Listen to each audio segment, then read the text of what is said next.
Hey GH peeps, what's happening? It's your girl, Taweri Babes, coming at you with a late night review for Monday. It is Monday, guys, March 25th, 2024.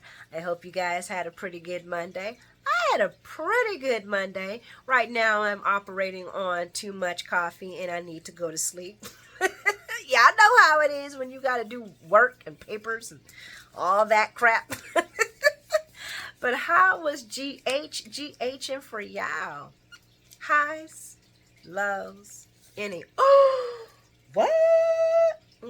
That was me. That was me listening to John and Jason's conversation. Highlight time. I was like, okay, so who's this mystery organization? And who you got my baby going deep cover for, almost unaliving himself and all this? And then you're going to talking about, oh, if you don't do it, you know what's going to happen. You know, that leverage. And I'm like, leverage must be Carly. Gotta be Carly. He definitely can't be Sonny. I mean, yeah, he loves Sonny, but he loved Carly. I'm just gonna keep it real, and especially if Carly got the Rico behind standing in for Sonny while he was playing footsie with Nina in the Nixon Falls. Yep. I can see that. I can see him doing it for that. I can see that being the leverage.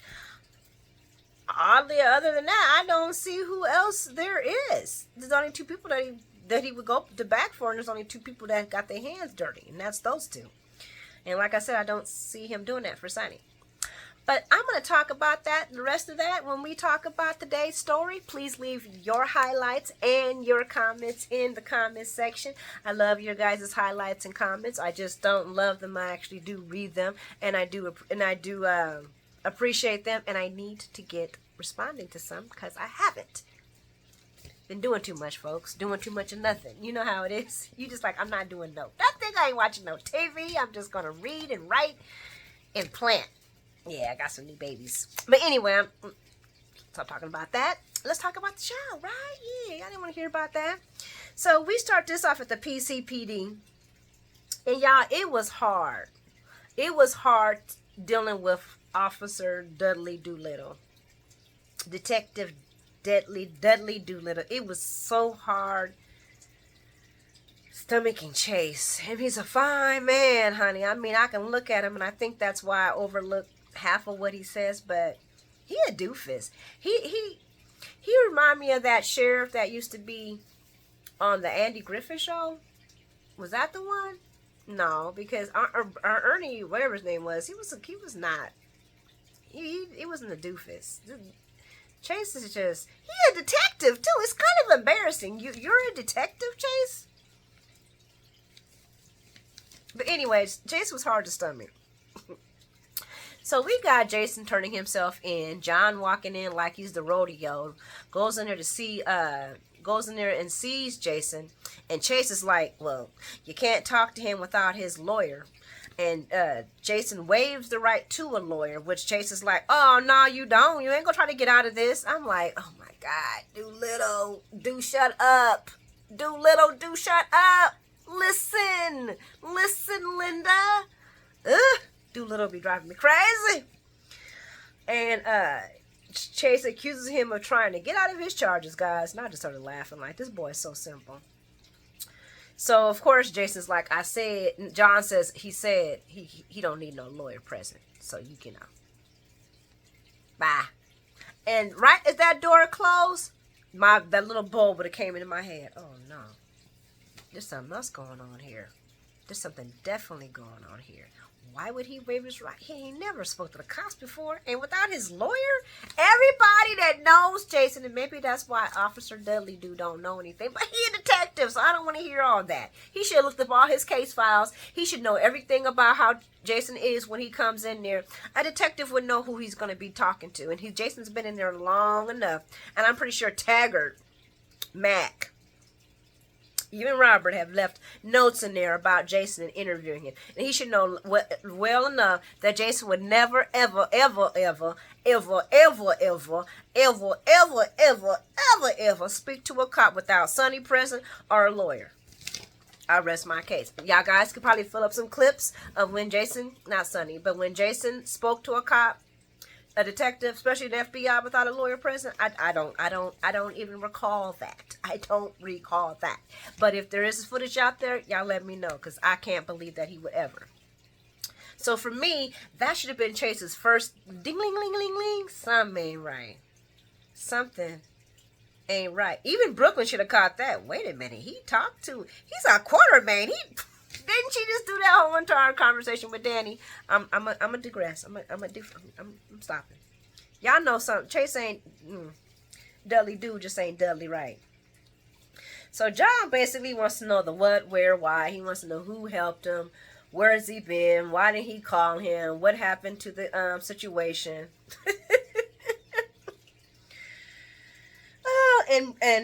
I forgot to add this. Why? Let me go back after John asked Jason the what, where, and the where. We're gonna flash back to Officer Dudley Doolittle, and he's losing his mind, and he wants to head out to go see Dante. And now he thinks Jason is trying to cut a deal. Without your lawyer present?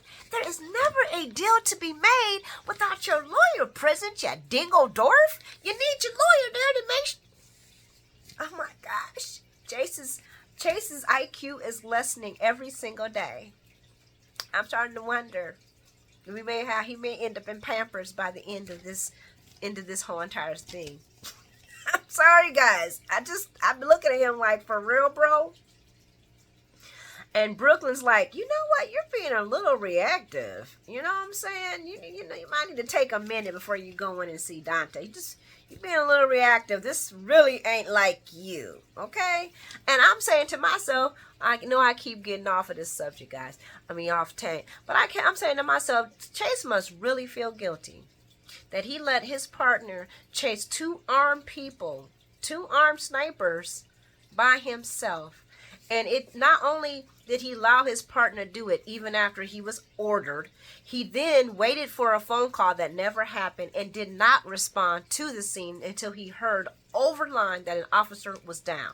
So even if I was to sit there and do what I was supposed to do for the crime scene, make sure that everybody's there doing their thing, I still would have went after my partner. And maybe that's what the real thing is. And I wish they would direct it that way. Because right now, he ain't acting like a detective. He acting like an ass. And I ain't a cop, so this could be something that, maybe we need to talk to an armed cop and see how they feel in the situation. But I would think, I don't know, guys. I just think Officer Doofus is this Officer Doolittle. But I hold him responsible for the shooting period. But I'm guessing if he would have showed up, somebody probably would have ended up having to die. So, we're going to move on to John and Jason because they're a lot more interesting. So, Jason tells John that he did not shoot Dante. And he gives John the full detail of everything that happened and everything that went down. And John, of course, surprises Jason because it did look like Jason was a little surprised that Sonny had surveillance on him. He was like, what? Oh, he pulled it out. That was shocking.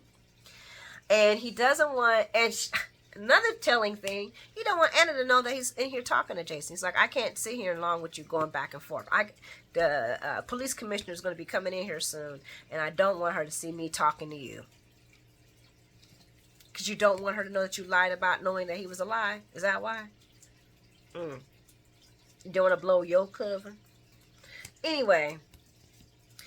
He questions if he's seen, John then talks about was he hiding out at Carly, and he reminds him that, you agreed to cooperate, so you need to be cooperating. And Jason's like, look, dude, when you see me, I was at the bridge. I've been at the bridge. I was hating at the bridge. I have a hideout by the bridge. I would never tell you about my hideout by the bridge, but I got all kinds of spots. I'm a gangster and a mob, and I have hideout homes everywhere. So if I need to go somewhere and lay low and get healthy, that's what I do.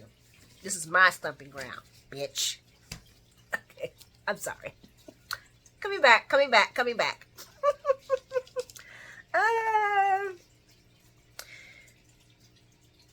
Oh, and then that's when John brings up Diane. Diane, talking about, well, Diane's a mobster lawyer, and she probably has some place that you could go get better. And I'm like, see, Jason, that's why you should let him know I'm good. But he probably didn't want John tearing up Port Charles looking for his hideout, so I guess that would made sense.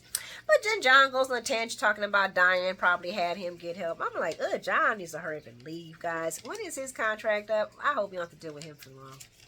Is this who they're trying to replace with Taggart with? Because this is kind of Taggarty right here. Taggart used to drive me crazy with this shit.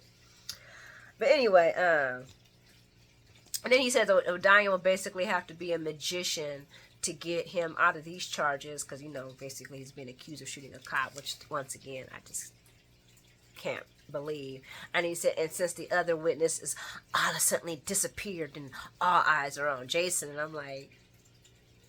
Even though he tried to save him. Okay, yeah. And then he brings that up. Like, well, he had a strong possibility. Like, he didn't want Jason to save John of IDing you. Like, you could have, so John, in his eyes, should have let Dante die. To me, that's what I was getting when he was questioning about him calling 911 and trying to save his life. And all that other stuff. I got he was leaving. Why'd you, even blow your cover? Basically, should have let him die. That, and I was sitting here like, that's some cold-blooded shit. I'm glad Jason's not you, John. Anyway, that just shows you John's contempt for Sonny, that he don't even care about his own son. And then Jason brings up, Dante's still alive and he could recover. And he's like, dude. And he brings up the 2-year investigation, how they placed him inside this organization, and now your cover is blown. And if we don't get anything back, we will use the leverage. And I'm like, so who cares about the fact that this went haywire? Officer got shot in your little situation. That don't mean nothing to you, John. It's all about you losing the leverage and the money spent to bring down the organization. And if we guys, let's think about when he missed these people. You remember he had mentioned to, I think it was Anna or somebody else, that they were trying to prevent a person from mobilizing all the families or mobs into one and becoming one organization. So maybe it's not the mobilizing this person is trying to do, but he's trying to get rid of everybody who could get in his way. He wants to have complete dominance over all the organizations because he's going to be the one left in charge. I'm thinking that's what I feel like we've been getting some little bits of situation through this whole entire story. I hope they wrap this up soon, and I don't want 3 or 4 weeks of this. I'm just saying, guys, not 3 or 4 weeks, not a month or 2. Okay, not 3 or 4, not 6 weeks, please, not 6 weeks. Okay, not 6 weeks. I think 3 weeks is enough. So we're gonna move on over. Wow, that was it. Oh, okay, I thought nobody using that leverage, and we know who the leverage is. I'm saying it's Carly. Y'all let me know what y'all think. We're gonna move on over to Bobby's. We got Trina and her little pretty self meeting her homegirl. Not meeting her homegirl. She's actually there to meet Aunt Stella, and of course Joss is there. And she's covering for her mom while her mom's doing whatever she's doing. Probably trying to find Jason. I need to talk to Jason. I'm pretty sure Carly is trying her magic to get in that room with Jason. I just need to know, baby. Talk to me. Carly, oh my goodness. Anyway, so Trina's there and she runs into Joss. And Trina, okay, guys, I'm going to say this because this is my platform. This is where I feel like I can speak freely. So I'm about to speak freely on something. I was really trying to hold it back, but fuck it. I don't want them to pigeonhole Trina into the angry black girl. It seems to me that our dear girl accelerates well at anger, but not too great at the grief part. She did have some tears at the gravesite today, so I was like, and I did feel her. I'm not going to say I did not feel her when she was talking at the gravesite. I actually felt that. That felt really good. It felt authentic. But I just don't want her to be always shown as being angry. You know what I'm saying? I mean, I'd rather see her beat Esme ass a lot sooner than. In that case, But I don't know, guys. Y'all let me know what y'all think. A lot of people probably be like, no, she's not portraying an angry black girl. I don't want it to start. That's where I'm getting at. I'm not, even if This is a little glimpse of it, and there are five stages of grief, and anger is definitely one of them. She was a little angry before this, you know. She's been on a lot, and you know, I just don't want her to be. I don't want her to be tokened or stereotyped into being the classic angry girl, and not being able to show any other emotions, because we all women all have several emotions, sometimes at one time. Moving along. But this conversation between her and Joss, I was like, oh my goodness. That's what I'm about to talk about right now. So she tells Josh she just doesn't have much time to talk about. She doesn't have much time to talk about anything. And she's got hella attitude. I'm like, oh my gosh, she came in there with attitude. And she figured that they needed space. She's talking about the Dex thing, because Joss said she didn't really want to talk about the Dex thing anymore. And Trina says, well, I guess we just need space then, because we don't have anything else to talk about, because your stepdaddy shot my not real daddy. And you don't know him like you think. And I'm like, little girl, Trina, you need to sit down, girl. You letting your grief over Spencer cloud your better mind. This is the same person that not only worked with your father, Curtis, supposedly Father Curtis, to save you and Cameron. Somebody had to bring that up, because I had forgot all about that. I'm like, and now you up here flipping and being all flipping it. All I can say is, for every person that's so easy to throw Jason down, don't come a-crawling when you need him, first of all. Because all y'all in that town gonna need Jason once again. And Trina, so you and your daddy did. Secondly, I want y'all to eat that crow. I don't want it to wait like a year. Guys, it took a year and some months, probably longer than that, for us to wait for Nina to eat the crow. It was so long that none of us really cared after a while. I don't care. I don't think half of us got any care, because it took almost a fucking year for it to happen. I do not want this story to drag for a year. I want them to eat the crow in a couple of weeks. I want us to get new, fresh lines. I don't want the writers to continue this saga. I want them to wrap this crap up and move on. Sorry, I'm hitting the curtain. I'm hitting the phone. So, that's basically what the whole entire Trina and Josh situation. I know a lot of the soap previewers made it seem like Trina was all indignant and loud, and she wasn't. She wasn't at all. She just, has questions about the Jason situation and thinks that Joss's trust is misplaced, and Joss's trust is not. She's correct. She does know Jason a lot more than Trina does. And like I said, I was a little shocked that Trina would just jump in and say that he did this and that he shot Curtis after he helped Curtis. And really, he saved her and Cameron's life. I was just a little disappointed, but, we'll move around. Because the only person that I want her to call father is Taggart. I'm tired of her calling him that. Curtis that. Anyway, I will say she was acting like a little bit of a Portia. Moving along. So Joss tells her that she doesn't know what's been going on, but she knows that she's happy he's alive and that he would never shoot Sonny.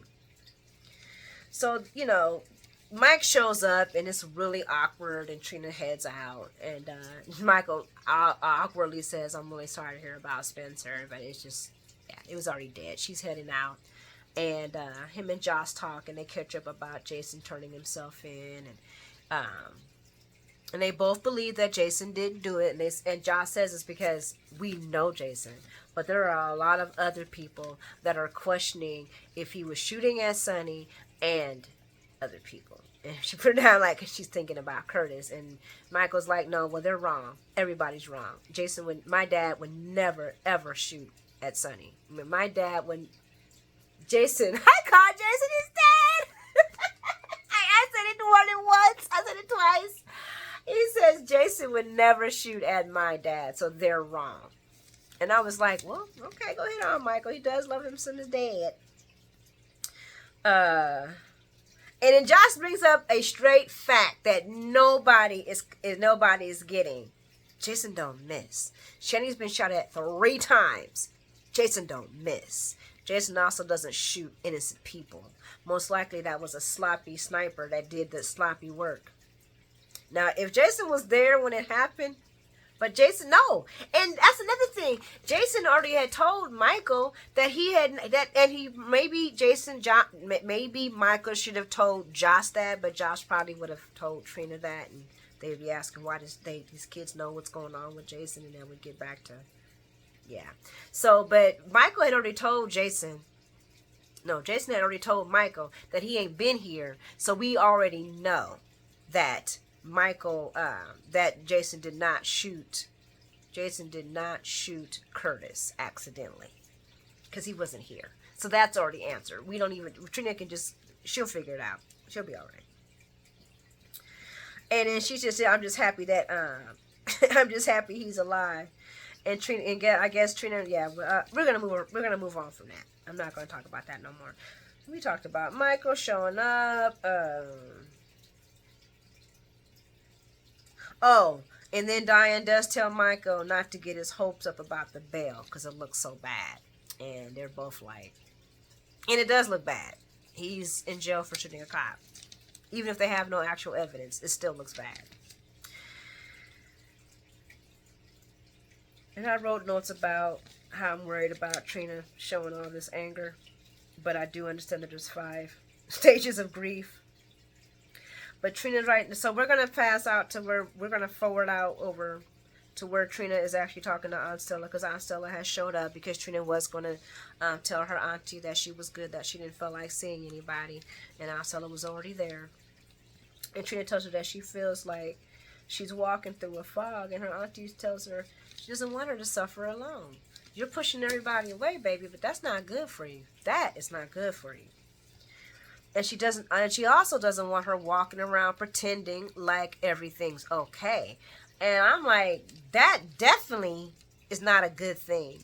And I know we're going to talk real quick about this one, and I'm going to get back to the story. Grief is a weird, crazy thing, and I don't think anybody should be told when and how and where and when to process and be over their grief. I know a lot of people get in that situation where they feel like, oh, I've been grieving too long and people are judging me. You grieve as long as you got to, boo, but you heal. You heal. Because if you don't heal, you're going to keep that pain and it's going to scab over. And every time something traumatic happens that's related to the original pain, it's going to be like the scab was just lifted over again. So I don't think grief should have a time frame.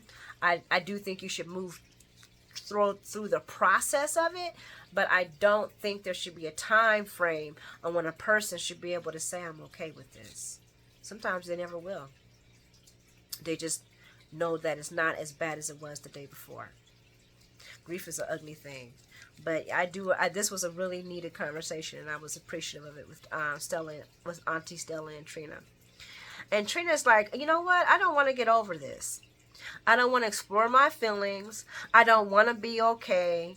And I don't want to get over him because I loved him so much. And then this right here was powerful for me. She's like, girlfriend, baby, holding on to the pain.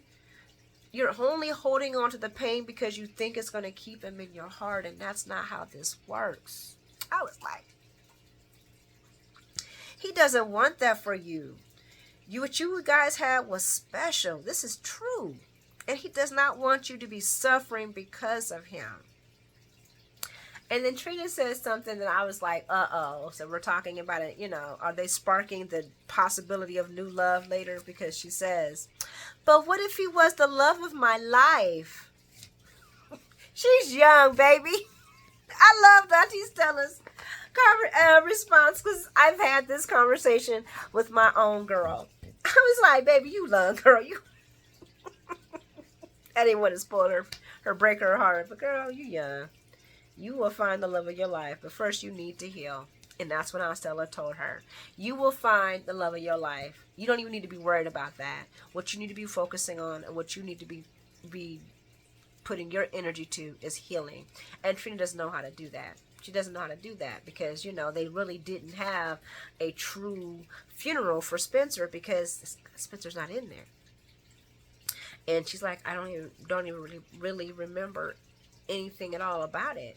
And Aunt Stella brings up that that's the one thing that you need to do is you need to have your final goodbye. You need to have that, your own personal recognition of the situation. You need to make that move. You need to have that. That's she said, I wish he was here so that you could have that. But if you can't have that, you got to have something. I'm adding that part in because that's not what she said. Let me look and make sure I caught it.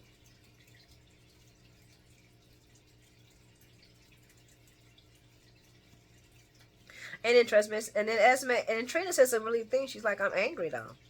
And I'm angry at Esme. And I don't care that she's dead. And I'm like, baby, nobody does. Nobody cares that Esme's dead. You okay with that. You don't have to feel bad about that. And now Stella says it's a shame that they didn't give him. Okay, so yeah. You need to create your own special. Something special for just you and Spencer. That's what I was trying to get at. She needs to create her own goodbye. Say her own eulogy. And it's done beautifully. Oh my goodness. Trina goes and sees Spencer standing. She calls it Spencer standing, or just a marker. And she gives him her heartfelt eulogy. And she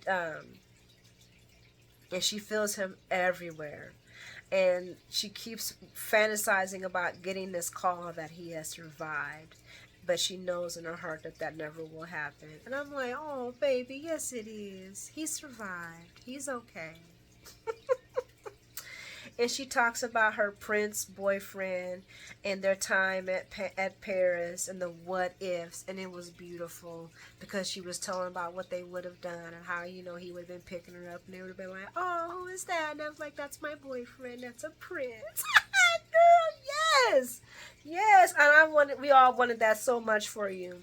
And she's like, but in the reality, you're gone. And I don't want to say goodbye, but I gotta try so I don't drown too. I was like, okay, I love that. That's what I'm saying, guys. I want her to show dimension. I want her to show feelings. No, she wasn't crying and boohooing, but that would have taken away from that scene. Just having her just constantly sniffling. It would have been nice to see a little bit more moisture, you know what I'm saying, as she's sitting there. But I felt her. I felt her when she was talking. I don't know, not a lot of other people might have not, but I did. And I was like, okay, you know what I'm saying. She definitely did put that scene into some seriousness. Meanwhile, we got Aunt Joss and we got Aunt Stella and Joss talking about Trina, and you know how she's handling losing Spencer, and Joss is worried about her best friend. And Aunt Stella just lets her know, you know, Trina's finding her way, and she will find her way back home. And I thought it was like, okay, Joss, we know that you lost Oscar. But I did like how she did put everybody's always trying to make you, you know, say some nice warm things, and that just makes that stings more. And that's because it's bringing up the reality that this person's never coming back. So at first I was taking it as, oh, here we go with this always got to be about you again. But I let that go, and I thought, well, she does have a point, because, you know, in reality, that just, you know, brings a sting, and it just hurts people more. And also, so you do see, you do understand, you do see, and you are a good friend to Trina. She said, we just got to give her some time and space, and she'll come home. And she will. I don't know about her getting over this Jason shooting her pretend daddy, but we'll see. We're going to go over to the GH hospital, and we got Liz, and she's just all over the place. She keeps losing her little phone, her little tablet to her job everywhere, because she's frazzled between Heather and between the missing medications plus 2 hours of sleep. She is feeling kind of stretched, and she won't add the Jason in there, but Willow knew. And Jason. You forgot and Jason, girl. You forgot and Jason. And I'm like, that's when Willow gets the text from Michael about, don't worry about bringing groceries, the boat room or whatever is empty. And she kind of looks like, and I'm like, oh, Willow, it's clearly that you are not mob wife.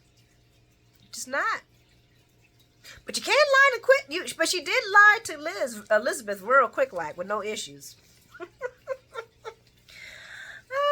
So they have the Jason Jake convo. and what he's going through and what he's going through at school and what the kids are saying. And that's got to be some real stuff. You're going to school and your dad, who you thought was dead, is being accused of killing a cop. And Jake's going to school dealing with that. So I'm glad they did bring it up, and I'm glad we got to see Jake too. And Elizabeth tells Willow, at this age, and she's not lying, it's not always easy for them to talk about their feelings, and sometimes you got to do a little digging. I like Elizabeth's phrase of using a pickaxe. Sometimes you got to get a little, aggressive with that. And she wants to know what's going on, and she also wants to know what's going on with Jason. And I was really surprised with Elizabeth in this storyline, because normally Elizabeth's more like, he did it. I don't care. I know he did it. I just can feel it in my bones that he did it. He did it. He did it. And she's kind of like, no, I know he didn't do it. I just know he didn't do it. And I was like, okay, Elizabeth, go ahead on. One of the few. We all know that he didn't do it, but you know what I'm saying, guys, as far as the show goes. And that's when Chase is all amped up, loud talking self comes in there in the hospital. I'm like, dang, boo, first of all, you in the hospital. What about people's in here and you just talking all out, being beside yourself? Officer Dudley, man. And he just keeps bringing up some deal that Jason's supposedly working with the feds. And I'm like, you need to be wondering why Jason is talking to the feds without his lawyer present. I'm surprised Brooklyn ain't even trying to figure that out. Like, that ain't Jason. I'm telling you right now. I know my cousin. This is not Quartermain. This is not even Jason. I don't know what's going on with that. We need to be wondering what's going on with that FBI person and why he feels so comfortable talking to him.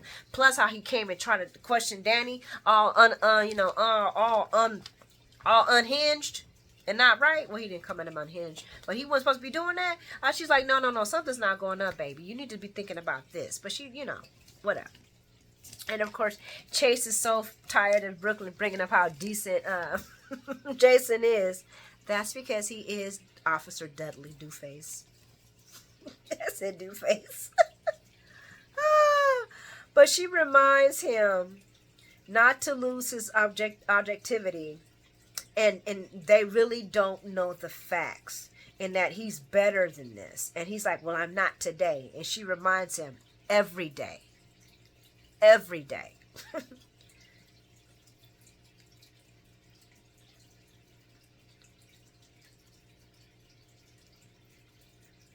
And then she reminds him that if Jason did shoot him, he did try to save his life. And plus, he turned himself in. They walk off, and Liz is now concerned about Jason turning himself in and asking, is this a good thing? And Jake's already afraid of his dad being guilty. I mean, like, I've been pushing for him to keep an open mind, but maybe him turning himself in I don't understand. Is this a good thing? Is this a different angle? She's really trying to wrap her head around what's going on.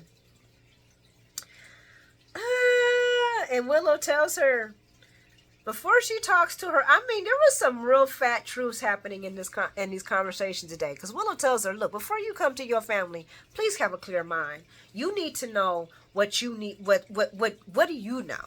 What do you feel? Before you go and talk to your kids and try to explain things to them, you need to decide in your heart, where is your heart at with this? And Elizabeth's response is, I believe that he's innocent. And that he turned himself in to clear his name. And then she says, well, I mean, that's what do you believe? And Willow brings up the family connection. And that Sonny and Jason are like brothers. So she does not believe that he did this. And she tells she tells Elizabeth to have hope. Let me see. And then they of course, they encourage each other. And I was wondering if she said was or were like brothers. I mean, I seen a little snippet of Jason and Sonny telling Jason that Carly that Jason owes him, that he doesn't owe Jason nothing. I'm gonna put this into his grief marker. Sonny's in grief, but Sonny, you owe Jason your whole entire life, bro. Your whole entire life, bro. Not wasting time on that, talking about that on this. That's how I feel, guys. Of course, you all can have a different opinion. So we're gonna head over to Liz's spot because we're heading in and we see Aiden. We see Aiden and he's discussing the bread with Jake, and Jake is not trying to hear nothing about no damn bread, and he's too busy stressing about his psycho dad. And that's what Elizabeth hears when she walks in.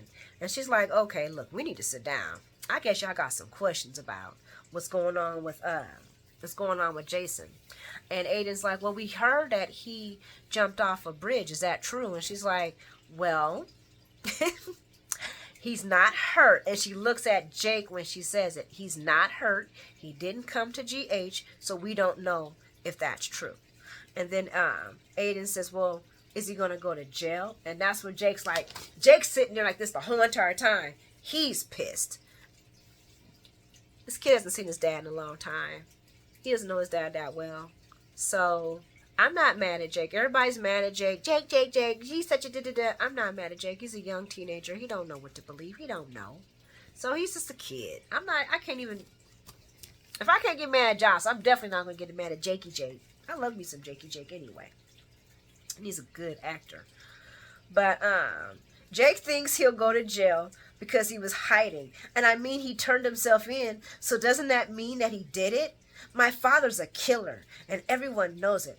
I just hope he goes to life in prison so we can go back to thinking he's dead. I was like, damn! Say it with your chest, motherfucker. Say it with your chest, okay? This is coming from a hurt person, a hurt young male that doesn't know anything that's going on with his dad. And he doesn't like guns. His friend just got shot, even though he was manipulated to believing that she was in the right to doing it. And I'm just saying, there's been too much messing with Jake's head already. Okay? We all know what Helena did. So I just feel like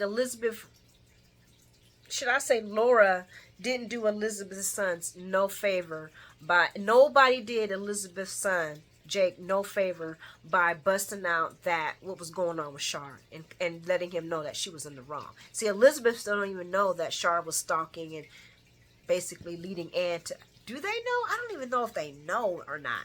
But nobody really talked to Jake about that. So all he's still traumatized is from the gun shooting, from happening to Charlotte, his girlfriend. So I would see that he would be hypersensitive about this. So I'm not even going to be upset with Jake. But Elizabeth's 1,000 sorries, because she didn't want to say, I'm sorry, I believe Jason didn't do it. She just kept saying she was sorry over and over again. It took Aiden, little handsome cutie self, to stand up and be like, look, we don't know what's going on with your dad. We don't know the who's, the what's, and the whys. We don't know. That's what the truth is. We don't know.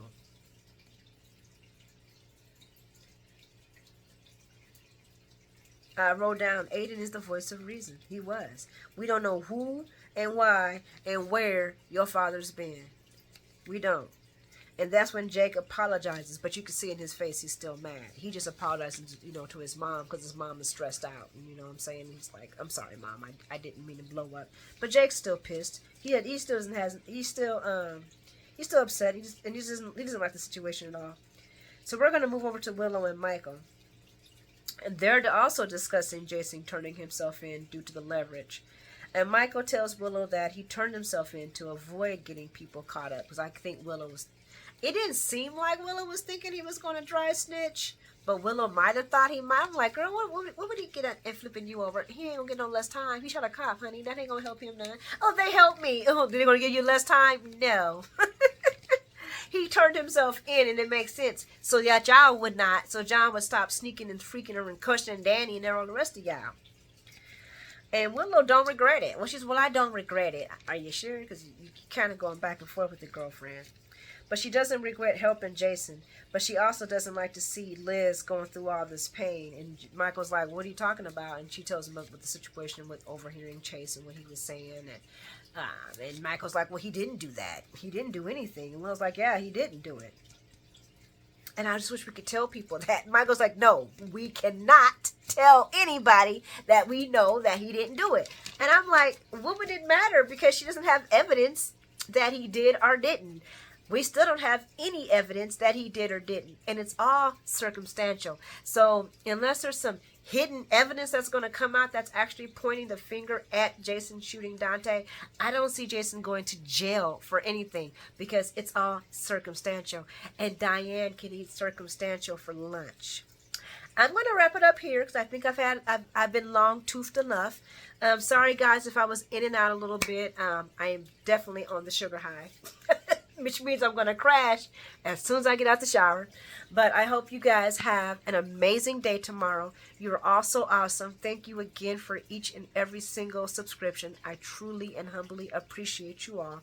I hope you sleep well. Be blessed. I'll see you in the morning. I'll see you in the afternoon or the evening. Bye.